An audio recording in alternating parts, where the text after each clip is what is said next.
Hello guys, welcome back. In today's video we have the itel A90. I'm going to be showing you how you guys can hard reset your itel A90 in case you have forgotten your pattern or password. For that, first you guys have to power off your phone, then press and hold the power and volume down keys simultaneously.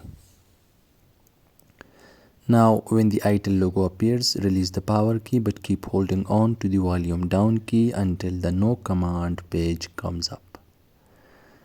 Now at this point you guys have to press the power and volume up keys for the recovery menu.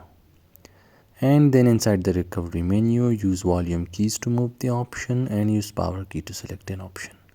Select factory data reset twice and this will completely erase all the data from your phone.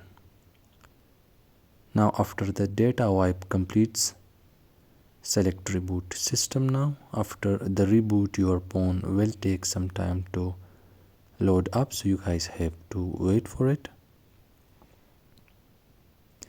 Then after that, select your language, your region, set up your phone, and after completing this setup you guys will be able to use your phone again, while the pattern or password that was set up previously now has been removed. Thanks for watching.